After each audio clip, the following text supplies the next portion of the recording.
puissance, rends-nous les témoins d'un royaume qui se répand. Fais brûler nos cœurs au sein des ténèbres, comme un phare dans l'océan. Envoie ta puissance, rends-nous les témoins d'un royaume qui se répand. Fais brûler nos cœurs au sein des ténèbres, comme un phare dans l'océan. Notre Père plein de bonté, Dieu de tendresse et de grâce, pour ce monde que tu as tant aimé, fais briller sur nous ta face. Esprit de Dieu, Esprit du Dieu vivant, souffle du nord, souffle du sud, souffle de l'est, souffle de l'ouest, Esprit de Dieu, Esprit du Dieu vivant, souffle des quatre vents et descend sur nous. Quelle ambition avez-vous pour notre Église? Je parle de notre Église ici à Arles. Quelle ambition? Quel rêve? Que souhaiteriez-vous? Certains disent, c'est très bien comme ça, moi je suis content. D'autres disent, si c'était comme ça ou comme ça. Quelle est votre ambition? Est-ce que nous désirons un avenir radieux pour l'Église? Un avenir qui commence pas dans 50 ans, mais maintenant? Un avenir radieux? Ou au contraire, désirez-vous un avenir piteux? Non pas qu'on désire vraiment qu'il soit piteux, mais en ne faisant rien, ça risque de devenir piteux. Quel est mon désir? Qu'est-ce que je souhaite? Qu'est-ce que j'aimerais? C'est un peu de cela que j'aimerais vous parler ce matin. Cette semaine, coup sur coup, j'ai appris que deux églises locales, allaient fermer leurs portes. Elles sont quasiment fermées d'ailleurs. Une première à Warquigny. Warquigny, c'est près de Mons. C'était une grande église. C'est dans le Borinage. Dans le Borinage, il y avait beaucoup de protestants, beaucoup de chrétiens. J'ai été dans cette église une ou deux fois quand j'étais étudiant. C'était une église dynamique, très dynamique, douée, plein de capacités, plein de gens généreux et heureux. Et aujourd'hui, ils ferment la porte. Ils ferment la porte pas à cause du Covid, mais à cause qu'il n'y a plus personne. Il n'y a plus personne. Et il n'y a plus personne parce qu'il n'y a pas de conducteur. Il n'y a plus de conducteur. Et celui qui est venu a saboté tout le reste, au point qu'il n'y a plus rien. Quelle désolation! Quelle désolation! Une autre église, je l'ai appris cette semaine aussi, c'est du côté de Liège, c'est à Stockey-Saint-Georges. C'est une église qui est un peu une extension de l'église évangélique de Liège. Une église qui a connu aussi son heure de bonheur, mais qui aujourd'hui ferme carrément. Il y a encore des paroissiens, mais il n'y a plus de conducteurs, il n'y a plus de pasteurs. Les pasteurs manquent cruellement, frères et sœurs. Partout, il y a des églises sans pasteur. Et vous le savez, sans berger, ça ne doit pas forcément être un pasteur, on est bien d'accord, mais sans berger, le troupeau s'égare. Le troupeau va à droite, à gauche. On pourrait toujours dire, oui, c'est comme ça, c'est la vie, hein. Mais je ne crois pas que ça doit être comme ça. C'est triste de voir une église fermée. Dans les deux cas, ils ont un bâtiment qui a été construit pour ça. Donc ce n'est pas un problème de bâtiment, c'est un problème de personne. Que voulons-nous? Un avenir radieux ou un avenir piteux? Quel est le problème de ces églises? Je ne suis pas directement intervenu, mais quel est le problème? Ça pourrait être notre problème. Eh bien, nous allons essayer de voir la parole de Dieu, parce que c'est elle qui nous inspire, qui nous éclaire. Et je reprends quelques versets du livre que nous avons vu un peu la semaine dernière. dans le livre des Philippiens, au chapitre 2, 1 à 8. Philippiens 2, 1 à 8 dit ceci. Si donc, c'est Paul qui écrit, si donc il y a quelque consolation en Christ, vous comprenez que c'est pas beaucoup, hein, mais s'il y a quelque consolation en Christ, si dans le Christ il y a quelque chose qui me rend heureux, s'il y a quelque soulagement dans l'amour, s'il y a quelque communion d'esprit, s'il y a un peu de tout ça, s'il y a quelque compassion et quelque miséricorde, Paul dit, rendez ma joie parfaite. Il est déjà content de tout ce qu'il y a, mais rendez ma joie parfaite. Ayez, en ayant un même sentiment, un même amour, une même âme, une même pensée, un seul et même esprit. N'ayez pas un esprit de parti ou par vaine gloire, mais que l'humilité vous fasse regarder les autres comme étant au-dessus de vous-même. Que chacun de vous, au lieu de considérer ses propres intérêts, considère aussi ceux des autres. Ayez en vous les sentiments qui étaient en Jésus-Christ. Ayez en vous les sentiments qui étaient en Jésus-Christ. Existant en forme de Dieu, il est Dieu incarné en Jésus, vous le savez, existant en forme de Dieu, il n'a point regardé son égalité avec Dieu comme une proie à arracher. Il aurait pu dire, moi je suis Dieu, vous devez faire ci, vous devez faire ça. Il n'a pas regardé ça. Mais il s'est dépouillé lui-même en prenant une forme de serviteur, en devenant semblable aux hommes, et il a paru comme un vrai homme.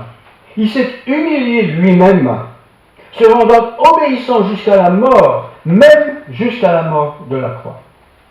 C'est pourquoi aussi Dieu l'a souverainement élevé et lui a donné le nom qui est au-dessus de tout nom, afin qu'au nom de Jésus, tout genou fléchisse dans les cieux et sur la terre, que toute langue confesse que Jésus-Christ est Seigneur, à la gloire de Dieu le Père. Ayez en vous les mêmes sentiments, radieux ou piteux. Tout va dépendre de nos sentiments. Ça ne dépend pas de la solidité du bâtiment. Ça ne dépend pas du chauffage dans l'église. Ça ne dépend pas des bancs qui craquent pas. Ça dépend de mes sentiments. Quels sont mes sentiments envers l'autre, envers les autres? Chacun, bien sûr, nous avons nos sensibilités, c'est évident. Et il ne faut pas les renier. Mais si moi je veux imposer mes idées, si je veux imposer, frères et sœurs, mes sentiments, à coup sûr, nous sommes sur la route d'une église qui sera une église piteuse. Parce que chacun va tirer la charrette de son côté. Une église bien structurée était celle de Philippe, nous l'avons vu la semaine dernière. C'est une église qui avait des anciens, qui avait des diacres, qui avait des prédicateurs. C'était même une église qui était généreuse, qui envoyait des dons, elle envoyait des dons à l'apôtre Paul, rappelez-vous, dimanche passé. C'était une bonne église. Mais Paul n'est pas satisfait. En fait, il sent le danger. Et le danger, c'est quand on commence à se tirailler. Quand on commence à mettre en avant ses intérêts. Nos intérêts sont importants. Mais vouloir les mettre en avant à tout prix. Si ce n'est pas ça, moi je m'en vais. C'est très simple. Dans ces deux églises, c'est ce qui s'est passé. Celle de Warkini, c'était toujours... Oui, mais autrefois, on faisait comme ça. Mais autrefois, c'était autrefois. C'est certain que les Borins, c'était des gens qui travaillaient à la mine, vous connaissez ce monde, hein. C'était des travailleurs, se levaient tôt. Mais dès qu'on a commencé à vouloir être sage, à vouloir de la belle musique, des beaux orchestres, enfin tout ce genre de choses, quoi. Ça c'est très bien. Mais quand on veut que ce soit ça, ou rien, souvent c'est le rien qui gagne, et les églises se dispersent.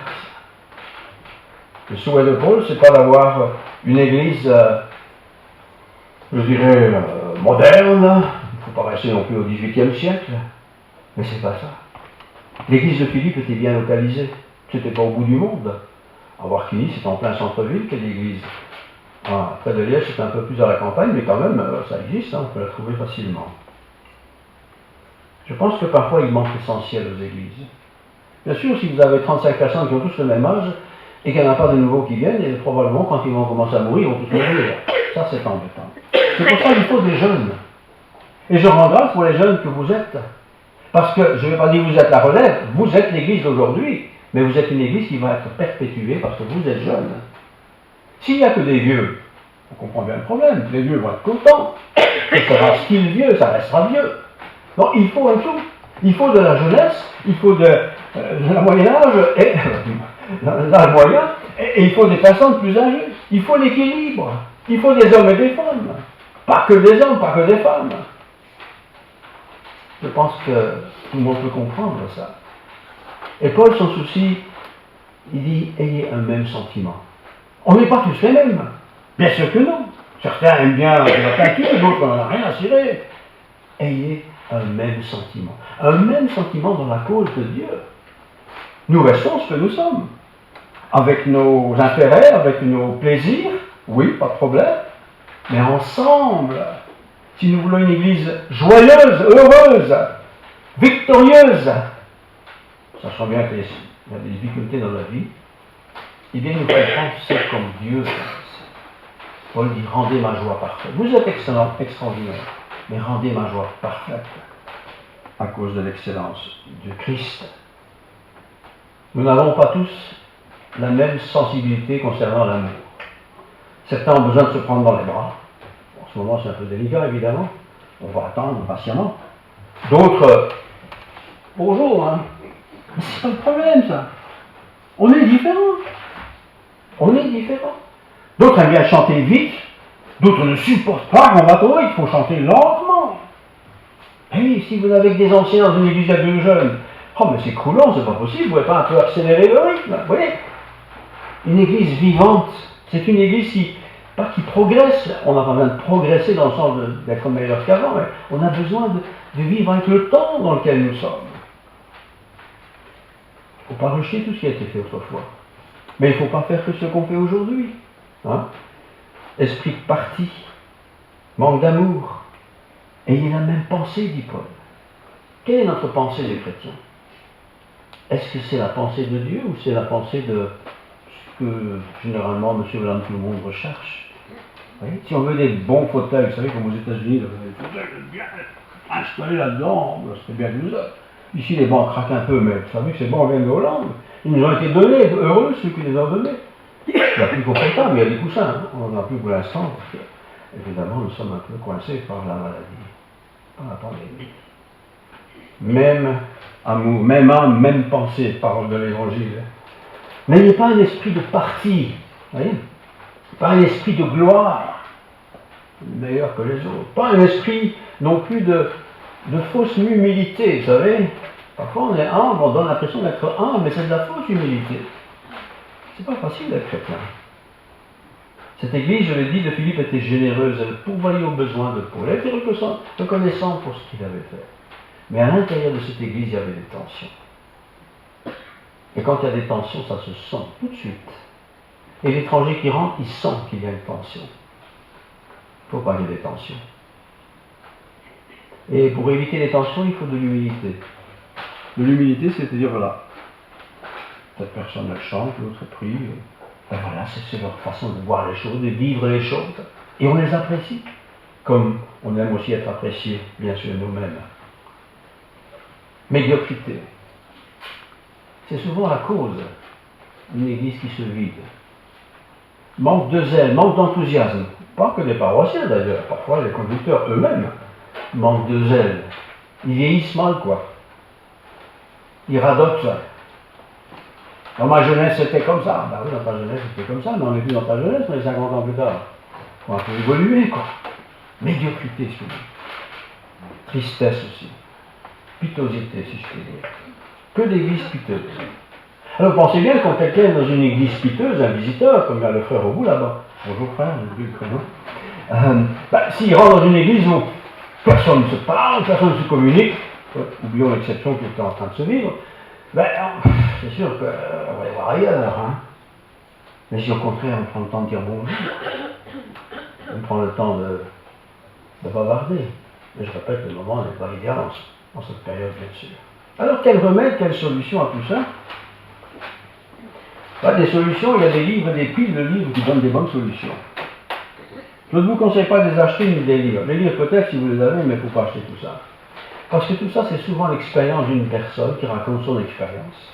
Alors, son expérience est peut-être intéressante, mais le livre coûte cher et on n'est pas là pour dépenser trop d'argent.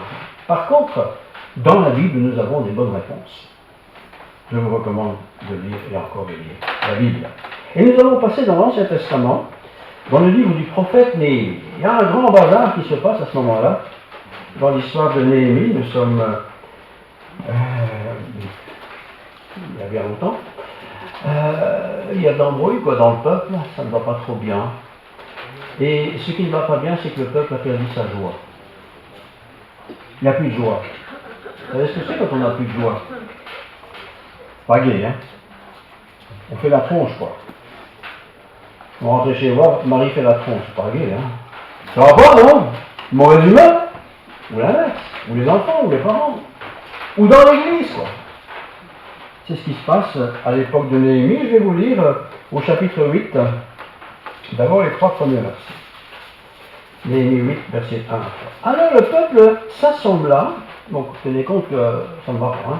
Le peuple s'assembla, comment? Comme un seul homme sur la place. Imaginons que nous allions sur la grande place à Arles. D'un seul homme, on est tous ensemble. On ne vient pas tous chacun à son tour, on est ensemble, comme un seul homme. Qui est devant la porte des eaux, donc ça situe l'endroit. Ils dirent à Esdras, le scribe, c'est l'écrivain, d'apporter le livre de la loi de Moïse, prescrite par l'Éternel à Israël. Que fait d'abord le peuple? On va replonger ses yeux dans la parole de Dieu. Ils n'avaient pas la Bible comme nous, évidemment. C'était des rouleaux, il n'y en avait pas beaucoup d'exemplaires. Mais ils ne lisaient plus cette parole. En tout cas, on ne la lisait plus. Vous savez, les crises, de toutes les églises, il n'y a rien à faire. C'est toujours la même chose. Il y a des vrais problèmes, hein. Mais le fondement, c'est qu'on a mis la Bible de côté, son autorité. Donc, il demande d'apporter le livre. Et le sacrificateur Esdras apporta la loi devant l'assemblée, composée d'hommes et de femmes, et de tous ceux qui étaient capables de l'entendre. C'est qui ça?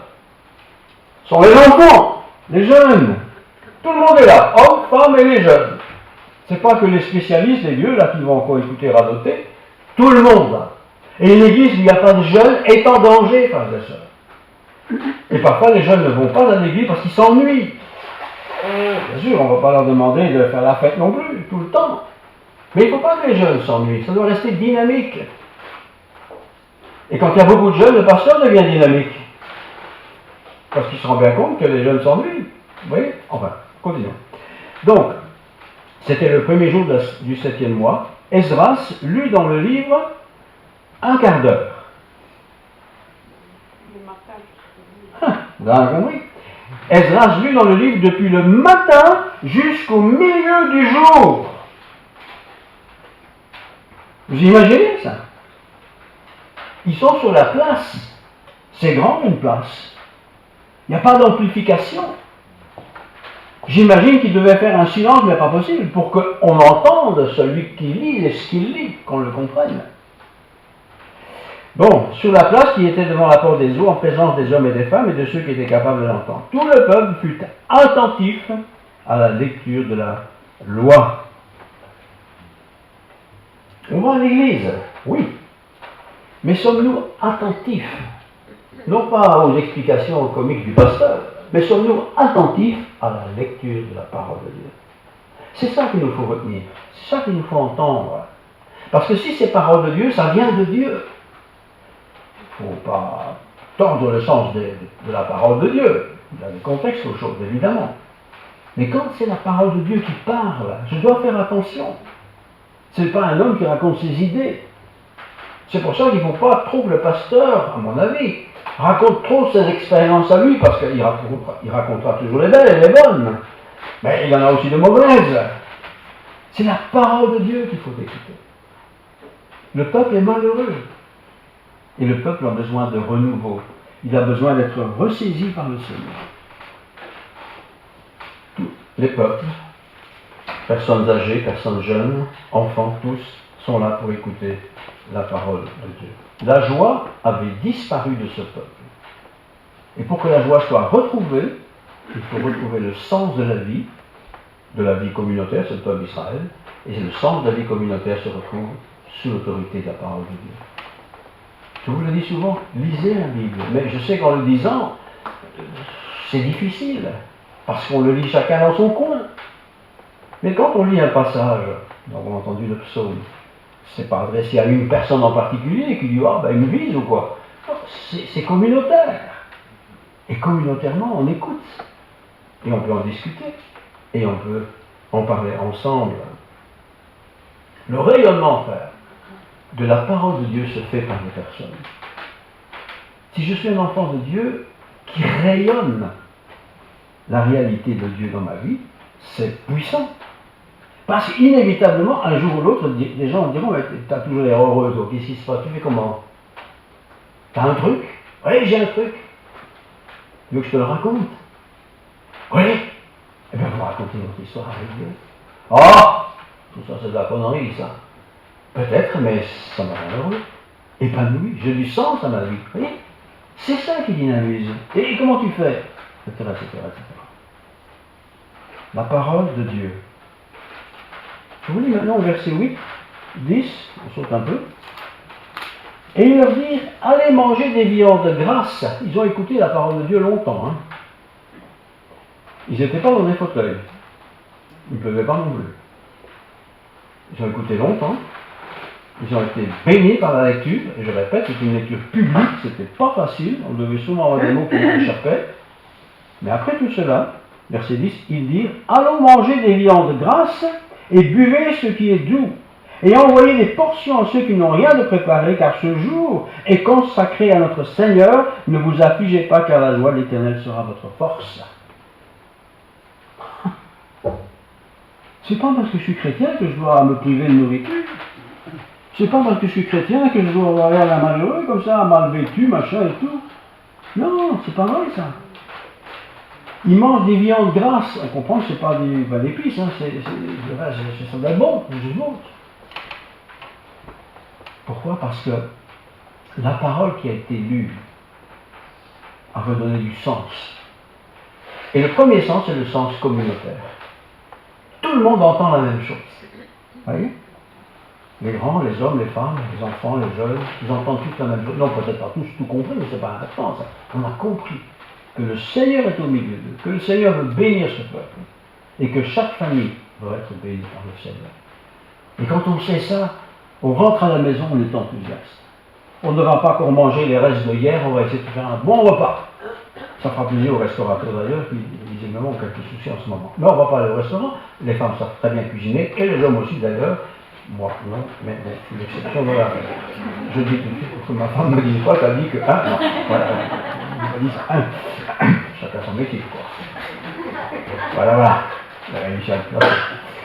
alors, la joie du Seigneur sera ma force. Église heureuse ou église piteuse? Si chacun peut dire la joie du Seigneur est ma force. Ma force n'est pas dans mes connaissances, dans ma beauté. Il y a des gens très beaux, hein, il y a des gens qui ont beaucoup de connaissances, tout ça est vrai. Mais la joie du Seigneur est ma force. Et quand je suis béni par la parole du Seigneur, j'ai de la force qui me dynamise. Et cette force, je la communique. J'essaie en tout cas. Je la partage.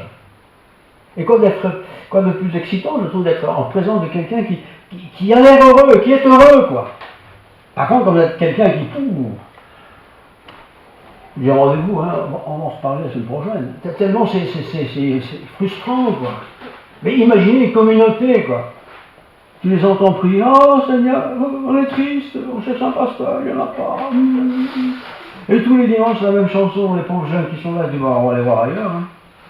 Parce que là, ils ont un beau mec, là, c'est comme ça qu'ils parlent. Hein. Un beau mec, il danse, le pasteur, là-bas. Ah ben, on va aller là-bas, quoi. Peut-être que c'est vrai qu'il danse. Mais en attendant, l'église locale, par définition, c'est celle où j'habite, c'est le quartier où j'habite, là, plus ou moins, quoi. Je fais partie de l'église locale, vous en faites partie. Et si je suis là, je rends un peu cette église plus radieuse. Enlevez ici toutes les personnes qui ont moins de 50 ans, vous allez voir, hein, ça change tout de suite. Ah, regarde, souris tout de suite. 50 ans. Qu'est-ce qu'il va encore nous demander? C'est comme ça, radieuse, radieux, enthousiaste. J'ai envie d'être heureux, j'ai envie d'être bien, j'ai envie que la communauté soit une vraie communauté. Sommes-nous radieux? Sommes-nous au contraire miséreux? Autre exemple dans le Nouveau Testament, et si vous lisez la suite, vous allez voir que tout le monde a passé une extraordinaire journée, hein, vous pouvez lire à la maison. Mais maintenant je vais passer dans le Nouveau Testament, au livre des Thessaloniciens. Thessaloniciens, c'est une chouette église, en tout cas c'est ce qu'on est dit. Une église qui avait vraiment une espérance sur le retour du Seigneur. Eux, ils attendaient le retour du Seigneur, vraiment, ça les a marqués. Et Paul, quand il a prêché, il a dû peut-être insister davantage sur ce sujet. C'est leur bonheur de savoir que Christ revient. Mais le problème, c'est que les mois passent, les années passent, les problèmes restent les mêmes et le Seigneur ne revient pas. D'autant plus que dans cette église, quelques petits malins s'étaient dit, là, puisque le Seigneur revient, on ne bosse plus, on ne fait plus rien. Et comme ils partageaient tout, ils avaient tout en commun, c'est les autres qui bossaient pour celui qui était derrière. Donc, l'embrouille. Vous lisez ça dire comme ça, vous allez voir que c'est ça. Il y a toujours des profiteurs qui ont une belle explication pour justifier ce qu'ils font.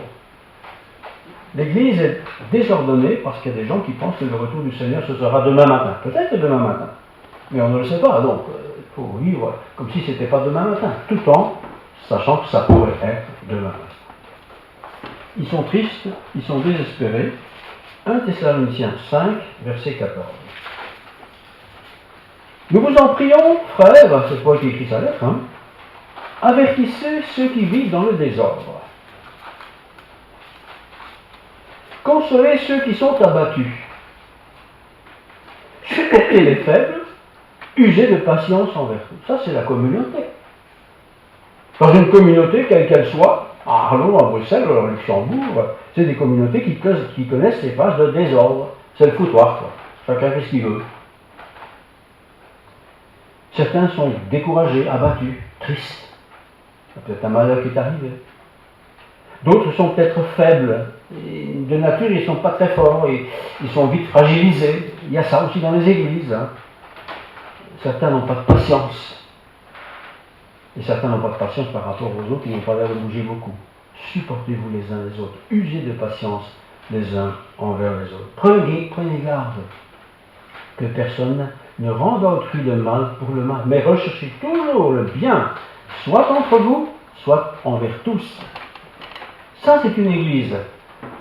Si elle pouvait vivre ça tout au long de l'année, cet esprit-là, considérer l'intérêt de l'autre. Un exemple tout bête. Certains ne supportent pas la chaleur. C'est en plein hiver, il fait froid. Le pasteur est un radin, il met 18 degrés. Le chauffage est coupé. Et tout le monde est là. Il fait froid ici. Un radin, le pasteur. Pourtant, on a mis à la collecte, on en a mis plus pour que les degrés montent. Vous voyez comment on peut raisonner parfois. Mais la semaine d'après, le pasteur met 17 degrés. Un radin, hein? Vraiment. Ça, c'est l'embrouille. Peut-être que le pasteur, lui, il a tellement chaud parce qu'il gesticule beaucoup. Il ne se rend pas compte qu'il fait 17 degrés. Puis quand vous êtes assis, on ne bouge pas, on a froid, évidemment. Vous voyez? Considérez les intérêts des autres. C'est important, ça. Certains ne supportent pas d'être dans le fond. Comme moi, si vous me voyez quelque part, je suis toujours devant. Je n'aime pas d'avoir une tête devant moi. Je ne suis pas grand, alors... Bah. Certains ne veulent jamais être devant. Parce qu'ils disent, s'il y a une catastrophe, je suis le premier à partir. Écoute, on va avancer la chaise. Vous comprenez? Cherchez les intérêts les uns des autres. C'est la vie communautaire, ça. Une communauté ne se détruit pas comme ça. Elle se détruit par des petites choses comme ça. Considérez les intérêts des autres. Parfois, il y a du désordre, pour remettre de l'ordre. Parfois, il y a de la tristesse, pour des raisons bien connues. Chapitre 5, verset 14, je lis maintenant. Nous vous en prions aussi, frères, avertissez ceux qui vivent dans le désordre. Pas ceux qui sont dans le désordre dans l'église, mais ceux qui ont une vie de désordre. Et parce qu'ils ont une vie de désordre, quelque part, ils sont gênés quand il y a de l'ordre. Et s'il y a trop d'ordre dans l'église, ils se sentent mal à l'aise. Parce que c'est eux du désordre. Avertissez ceux qui vivent dans le désordre. Consolez ceux qui sont abattus. On n'est pas tous les jours, tous les dimanches en forme. Hein. Il y en a qui sont abattus parce que, bon, on a raté les examens, il y a eu une maladie, enfin quelque chose. Consolez ceux qui sont abattus. Si vous ne parlez pas aux autres, il ne faut jamais les consoler. Hein. Consolez ceux qui sont abattus. Supportez les faibles. Il y a des gens faibles, pas faibles en santé ici, mais faibles dans la foi. Ils ont difficile à croire. Consolez-les. Ne dites pas, enfin, c'est facile, bon, allez, tu n'as qu'à faire comme moi. Non, consolez les faibles. Une vie, une église heureuse, c'est tout ça. Ça veut dire qu'on connaît un peu l'autre quand même. Hein. On ne connaît pas tout le monde, non, on connaît entre quelques-uns. Usez de patience envers tous. Envers tous, hein. Pas seulement ceux qui sont sympas chez moi. Tous. Ben oui, il y en a qui vont vite, il y en a qui vont moins vite. C'est comme ça. C'est ça la communauté. Et une communauté radieuse, c'est une communauté qui accepte tout le monde comme ils sont. Bien sûr, on est appelés tous à grandir. Mais encore, il faut définir ce que ça veut dire, grandir. Hein, pour certains, grandir, c'est chanter plus juste. Pour d'autres, c'est autre chose. Consolez-vous les uns les autres. Ayez de l'affection les uns pour les autres. Consolez ceux qui sont déprimés. Et puis au verset 16, soyez jamais joyeux. Toujours joyeux. Et moi je vous vois, hein. Vous me voyez. Je suis tout seul ici. Soyez toujours joyeux. Pourtant il y a des cas où on ne sait pas être joyeux quand même. C'est pas avoir ce sourire béat, c'est pas ça, mais soyez joyeux parce que votre espérance n'est pas dans les choses de ce monde seulement, elle est en Dieu. Et ça change tout. Pensez bien, quelqu'un qui a le Covid et qui est aux soins intensifs, sa famille ne peut pas être joyeuse, hein, ça c'est moins qu'on puisse dire. Mais ayez de la compassion. Priez pour eux. Prions les uns pour les autres. Voyez? On peut toujours dire, Seigneur, tu bénis tous les bancs là-bas. Mais quand on connaît les prénoms, on peut au moins les présenter à Dieu. Toi, Caroline, Vincent. Parfois j'oublie les prénoms. Je dis à ma femme, comment ça s'appelle encore celui avec la moustache bleue là? Merci ma femme. Hein? Mais ça ne fait rien. Le Seigneur connaît mes pensées. Mais voilà, connaître un peu les gens. C'est important. Soyez toujours joyeux. Alors, je pose la question, est-ce que notre église est une église joyeuse? Il faudrait demander à quelqu'un qui vient pour la première fois, petite enquête peut-être après, et il va poser une comparaison, il va dire, oh c'est très bien chez vous. Peut-être qu'il pensera le contraire, parce que chacun a une notion particulière de la joie, évidemment. Hein. Alors, il ne s'agit pas d'avoir cette façade angélique, vous savez. C'est pas ça que Dieu me demande. Et c'est pas ça que je dois être. Mais on voit sur le visage quelqu'un qui est heureux. Joyeux, c'est peut-être déjà un peu en français, ça a l'air un peu plus gai comme ça, mais quand même, si je suis heureux, je suis joyeux. J'ai pas de tirer trait, joyeux. Soyez toujours joyeux. C'est pas moi qui le dis, hein, pour lire la Bible. Hein. Voilà. Alors, troisième point, l'évangile, Jésus sur le sermon, le fameux sermon sur la montagne, grand sermon, il a dit au chapitre 6, Luc 6, 45, de l'abondance du cœur, la bouche parle. C'est Jésus qui a dit ça. Et il a dit ça quand il était sur la montagne. Un grand sermon. Je vois que le temps passe. Quel est mon discours habituel sur une journée? Posez-vous la question. Je vais me répondre. Hein. Sur une semaine, combien de fois ai-je parlé de Dieu à quelqu'un? Ou combien de fois est-ce que j'ai fait allusion à Dieu? De l'abondance du cœur, vous savez, un cycliste, de quoi parle-t-il? Du vélo, hein? Des marques de vélo, des pneus de vélo, des pédales de vélo. C'est son truc, quoi. Le footballeur, c'est la même chose. Mais nous, les chrétiens, si nous voulons une église vivante, il faut que cette église vivante se traduise par notre propre vie. Est-ce que je suis heureux? Est-ce que mon cœur déborde de la joie du Seigneur? De l'abondance du cœur, dit Jésus, Luc chapitre 6, verset 45, la bouche parle. Si je n'ai jamais rien à dire sur Dieu, c'est que mon cœur doit pas être très rempli des choses de Dieu. Hein. Et savez-vous, Si je parle beaucoup de Dieu, je ne parle pas beaucoup d'autres choses. Et ça, c'est épanouissant. Parce qu'alors, mes petits problèmes, j'en ai bien sûr comme tout le monde, ils prennent une place raisonnable dans ma vie, secondaire, tertiaire. Mais d'abord, Dieu. Dieu, comme disent les Borins, Dieu, Messire premier servi. Est-ce vrai? Alors, je termine. Parce que quand on commence à regarder sa montre, c'est un signal que je dois repérer.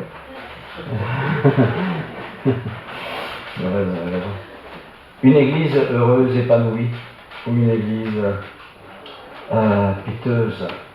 Bien sûr, j'ai envie d'une église heureuse.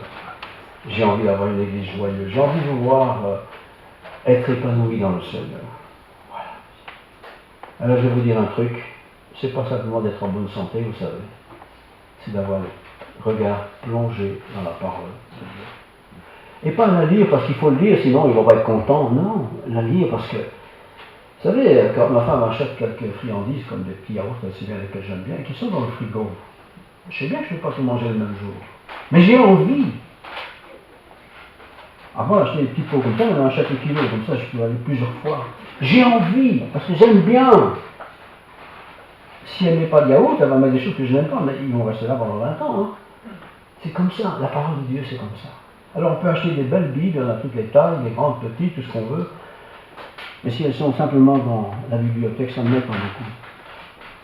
Mais quand je l'ai en main, que ce soit sous forme électronique, il n'y a pas de problème, mais quand je l'ai en main, c'est la parole de Dieu. C'est la nourriture pour le chrétien.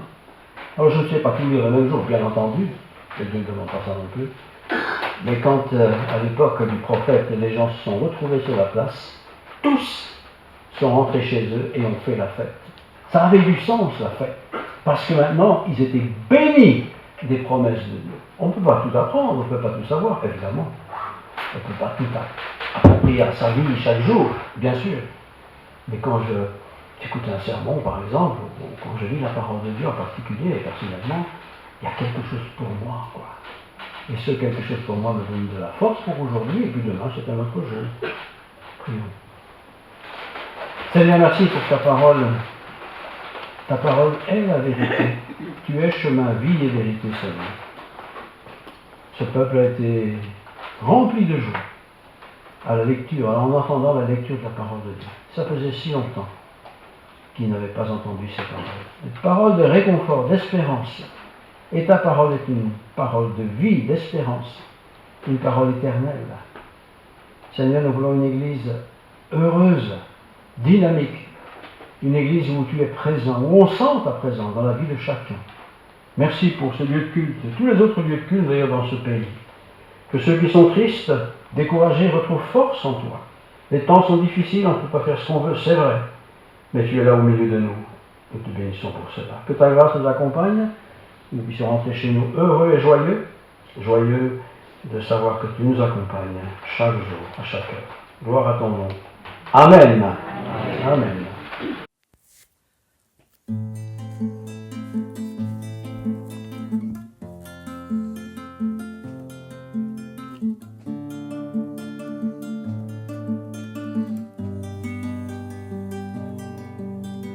Je suis vivant, dit le Seigneur. Je ne veux pas que l'homme meure. Revenez à moi de vos mauvaises voies, et je guérirai vos cœurs blessés. Je t'ai pris et établi comme sentinelle sur le pays. Je t'ai pris et établi comme sentinelle sur le pays. Si vous écoutez ma parole, ou vous détournez des idoles, je pardonnerai et vous délivrerai.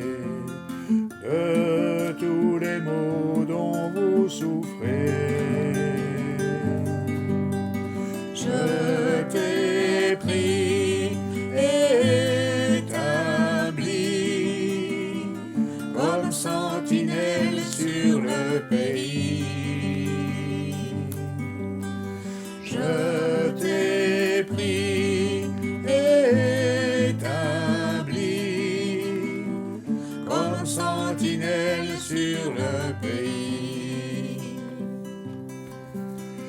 Parle à ceux qui sont dans la nuit, convainc-les de changer de vie, préviens-les du danger qui les frappera quand l'ennemi les surprendra. Je t'ai pris et établi comme sentinelle sur le pays. Je t'ai pris et établi comme sentinelle sur le pays. La trompette sonne, peuple dérouté, il est encore temps de se lever. La trompette sonne, peuple dérouté, il est encore temps de se lever. Je t'ai pris et établi comme sentinelle sur le pays. Je t'ai pris et établi comme sentinelle sur le pays.